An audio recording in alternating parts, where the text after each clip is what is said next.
Það oft auglýst eftir framtíðarsýn og talið nauðsynlegt fyrir samfélög að hafa framtíðarsýn og oft sagt að það sé skortur á því á Íslandi nema við kannski bindum okkur við eitthvað eitt eins og stóriðju eða þegar við ætluðum að verða fjármálastórveldi í heiminum og það mistókst hrapallega. Hingað kominn Dagur B. Eggertsson sem var formaður nefndar sem hefur tekið saman skýrslu sem heitir Ísland 2020 eða Ísland 2020 sókn fyrir atvinnulíf og samfélag.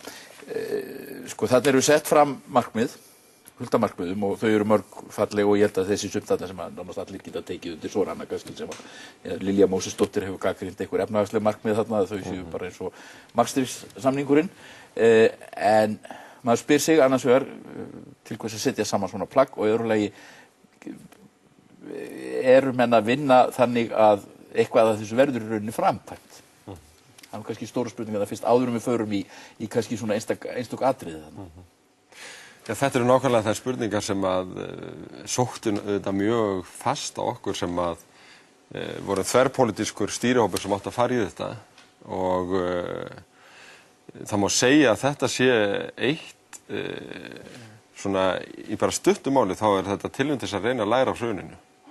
Í staðinn fyrir að leita svona stóra bjargaráðunni eða stóru reddingunni eftir hrun að þá verðum við að horfast í augu við það sem samfélag. Við höfum lifað of mikið frá degi til dags. Við höfum hort til fárra einfaldra lausna sem ætti að redda okkur yfir svona dýfuna sem við erum í hverju sinni og þess vegna voru kallaðir til tugir og hundruð Íslendinga sem hefðu eitthvað til að leggja í púkkið, óháð stjórnmálaflokkum en allir áttu það sameiginlegt að vera sammála það að nú þyrfti að horfa til lengri tíma, við þyrftum að læra af fortíðinni og búa þannig hnúta að það væri ekki bara orð á blaði, heldur leiddi til breytinga.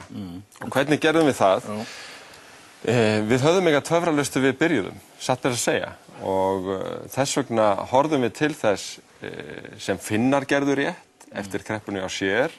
Við horfðum til þess hvað Danir hafa gert vel verandi lítið land með engar auðlindir en samt geysilega hagsæld og við horfum líka til annarra þjóða í Evrópu sem hafa náð markverðum árangri í að svona breyta stefnu. Þá vorum við ekki bara að horfa á hvaða stefnu þau hefðu sett sér, heldur hvaða tæki þau notuðu til þess að svona beygja þessum stóru skipum sem að hið opinbera og heil samfélög þetta er. En hvernig nú eru fullt af stofnunum sem að koma þarna inn ef á að framkvæma þetta og svo náttúrulega ráðuneytin og svona. Ég meina hvaða vissu hefur þú fyrir því að það fari í þann farveg sem það þarf að gera?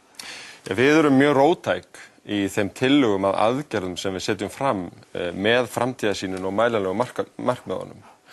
Þetta eru 30 aðgerðir og þær eru róttækar vegna þess að ég held að ef að við værum bara með óbreytta hugsun og óbreytt kerfi til að halda utan þetta, þá myndi ekkert gerast. Þannig að við erum að leggja til að fjárlagagerð verði ekki hugsuð bara til eins árs, heldur til lengri tíma að allir þeir fjármunir sem við verjum í fjárfestingar á hverju ári sem eru svona 30 til 50 milljarðar, svolítið minna akkurat núna í kreppunni, að í staðinn fyrir að því sé dreift á 20 hendur í 20 mismunandi áætlanir, að þá verði búin til ein langtíma fjárfestingaráætlun fyrir Íslands samfélag til langstíma, þar sem ekki verið bara fjallað steinsteypu eða vegi, heldur verði hort þar ekkert síður eins og Guðlaug var að koma hérna inn á áður, hlutir sem skipta máli varðandi atvinnuþróun, nýsköpun og rannsóknir og mannauðinn. Það að segja hverjir eru veikleikarnir í raun í því hvernig þjóðin er menntuð, hvernig sjáum við fyrir okkur að menntakerfið, atvinnustefnan og það sem að þarf að gera í þessum undirstöðum þurfi að ríma saman til þess að við náum öllum til starfa, til þess að við vinnum gegn atvinnuleysi. En margt af þessu er mjög norrænt. Þetta undir mjög sterkum norrænum málum, það er beinst talað það, þetta horfa til norrænna kerfa, norrænna velferðarkerfa og norrænna samfélag. Já, bæði höfum við haft mjög greiðan aðgang að sérfræðingum þar. Við þekkjum hvar þeim hefur gengið vel og hvar illa og við erum að reyna að velja það besta. En við erum líka að horfa til landa sem eru þekkt og jafnvel sko borgarsvæða sem eru þekkt af því að hafa náð áberandi árangri, gömul iðnaðarsvæði til dæmis í Bretlandi og ákveðin svæði í Írlandi sem að þurftu, svipað og Finnar, að þróast frá því að vera einhæfar iðnaðarborgir þar sem að í raun grundvöllurinn hrundi að því að verksmiðjurnar fluttust til Kína og yfir í að vera spennandi, skapandi borgir sem að draga að sér fólk mjög víða á viðkomandi svæðum og jafnvel milli landa. Og þess vegna erum við í raun að hverfa frá svona fátt stórt atvinnustefnu sem stundum hefur verið kölluð stóriðjustefna en birtist líka í því hvernig við tökum móti einu fyrirtæki eins og íslensku erfðagreiningu eða svona sem grunninn gott fyrirtæki yfir í atvinnustefnu sem byggir á því að fjárfesta í menntun, græna hagkerfinu, skapandi greinum og ferðaþjónustu ekki bara með einhverju uppklappi á tyllidögum, heldur með raunverulegum aðgerðum, markaðssamstarfi, rannsóknum og því sem að þarf að vera í lagi til þess að til dæmis milljón ferðamenn gangi ekki þannig á náttúruperlur okkar eða innviðina að við einhvern veginn ráðum ekki við þróuna. Við þurfum að sjá hana fyrir. Verði ekki einhvern veginn ráðuneytin og þessir aðeins sem koma að skuldbinda sig til að taka þátt í þessu eða þú veist sko, menn geta náttúrulega fengið svona plagg í tölvupósti og svo næsta dag þá fá þeir svo eru þeir bara komin á Facebook eða eitthvað. Jú, ég meina það vonað og spyrir og ég held að þetta sé hluti bara af svona þeirri tortryggni sem við höfum tamið okkur, ekki síst eftir hrun. Þess vegna finnst mér gríðarlegur styrkur að því að nú ríkisstjórnin búin að samþykkja þetta sem framtíðarsýn. Hún búin að samþykkja þarna 20 mælanleg markmið og verður tekin til prófs á hverju ári vegna þess að þá gera Alþingi og samfélaginu grein fyrir því hvernig miðar. En það sem ekki skiptir minnstu máli að ríkisstjórnin búin að samþykkja og við erum búin að skilgreina niður á einstaka ráðuneyti ábyrgð á þessum 30 aðgerðum og þær fela í sér eiginlega uppstokkun á áætlunargerðinni. Fær þá sín verkefni eða? Hvert ráðuneyti fær sín verkefni, fjármálaráðuneytið fær það verkefni að sameina allar þessar fjárfestingaráætlanir þannig að það togi sömu átt. Þannig að við séum að eyða peningum á eins skynsamlegan hátt og hægt til að ná markmiðunum. Forsætisráðuneytið hefur heildar yfirsýn við það að einfalda áætlunargerðina. Við erum með yfir 20 áætlanir á ýmsum sviðum og í þessari vinnu köllum við alla verkefnistjórana saman og sumir þeirra, jafnvel sem við unnið við þetta árum saman, voru að hittast í fyrsta skipti.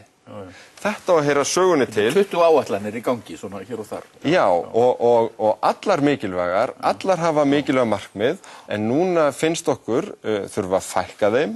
Þetta á að vera einfaldara vegna þess að það líka forsenda þess að við bara sem borgarar í þessu landi getum veitt eðlilegt aðhald, getum verið höfð í samráði, því að þegar við fórum landið og töluðum við fólk, að því að það var geysilegt samráð sem láti grundvallar, þá sagði fólk oft, heyrðu þið eru hérna 10. samráðsfyrirbærið sem kemur á síðustu 3 árum, af hverju eigum við að trúa því að þetta verðað einhver? Við skulum, hérna til dæmis efnahagskaflinn og þar eru 5 markmið og skuldir ríkissjóðs verði ekki hærri en 60% af landsframleiðslu árið 2020, verðbólga ekki hærri en 2% stig, vextir ekki hærri en 2% stig umfram vexti og svo 2 önnur atriði.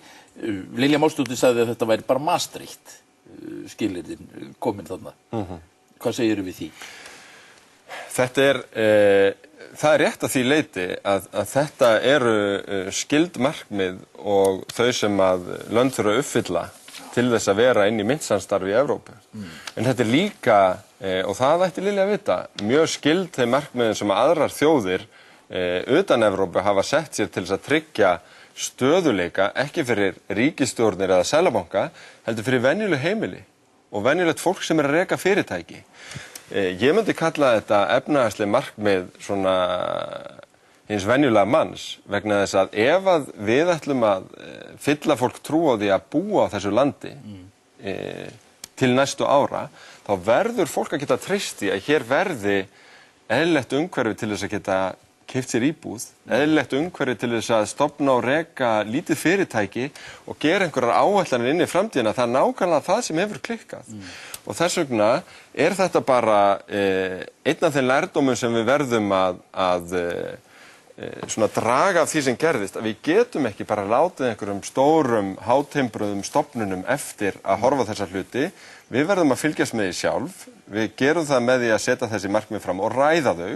Og hin tvö markmiði sem þú nefndir ekki, að þau eru reyndar hluti af annars konar lærdómi, nefnilega því að horfa ekki bara kalt á einhverjar hagstærðir sem að við höfum kannski ekki svona beina tengingu við í eigin lífi, heldur annars vegar þróunarmarkmið Sameinuðu þjóðanna sem eru þróuð til þess að ná utan aðra þætti eins og heilbrigði og jafnvel hamingju sem að hefðbundnu hagstærðirnar ná ekki utanum, og síðan Genuine Progress Index sem að reyna að ná utanum sjálfbærni og eiginlega lífsgæði. Og það eitt af verkefnunum hér að Hagstofunni ætlað að ná betur utanum þennan veruleika venjulegs fólks í sínum hagtölum, en ekki bara það sem að Már og hinir upp í Seðlabanka að horfa. En þetta hagvöxtur sé ekki eina mælikvarðin á þetta allt? Nákvæmlega, því að þegar við ræðum við fólk all land og spurjum hvað skiptir mestu máli til þess að þú vilji búa hér,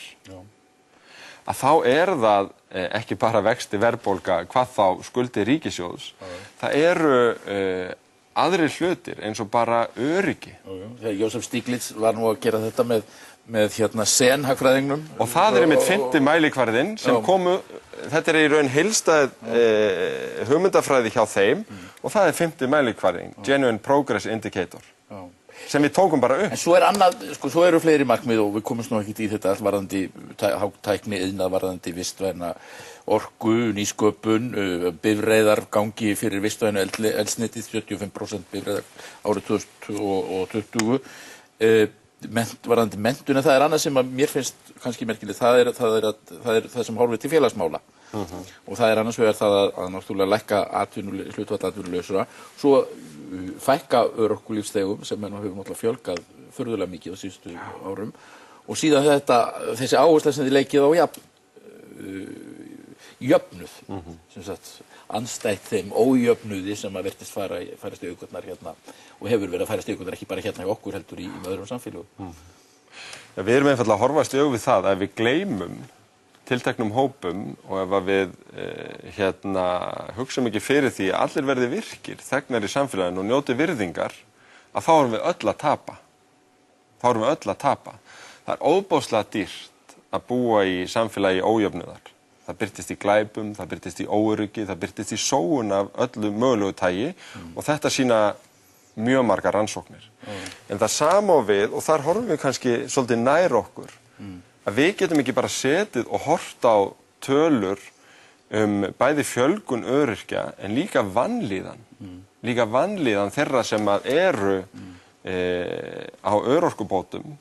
Og þarna þurfum við einfallega að horfast í augu. Þarna samfélagslegt vandamál sem við verðum að taka á sem samfélag og gera þá áætlunum hvernig við bregðumst við, með hlutastörfum, með því að endurhugsa ýmislegt í samfélaginu.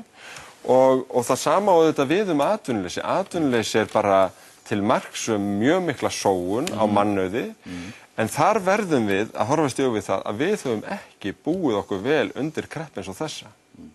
Við erum það samfélagi innan OECD sem með hvað stærstan hóp sem einungis hefur lokið grunnskólaprófi, og með því ég ekki að segja að háskólapróf sé einhver töfralausn hvað þá fyrir alla, en við erum með of einsleitt menntakerfi. Við erum með menntakerfi þar sem allt of stórum hópum líður ekki nógu vel og finna ekki sinn stað. Og þegar við erum að fara að undirbúa samfélagið undir það að vera að vaxa hratt í skapandi greinum, í græna hagkerfinu, í ferðaþjónustu og miklu fjölbreyttari fyrirtækjaflóru, að þá eigum við að líta á þetta fólk sem núna atvinnulaust, sem finnur sér ekki stað innan skólakerfisins, sem tækifæri, og við eigum að fjárfesta í því, við eigum að styðja við þetta fólk, og þannig förum við sem miklu heilstiftara og betra samfélag inn í framtíðina og getum lyft okkur svolítið bjartsýni sem ekki hefur verið nóg að undanförnu. Þakka þér fyrir Dagur. Við fáum hann Elías Pétursson hérna á eftir, og hann nú svona það sem hann að tala það tengist þessu, það þessi óstöðuleiki sem hefur verið hér ríkjandi í hagstjórninni meðal annars.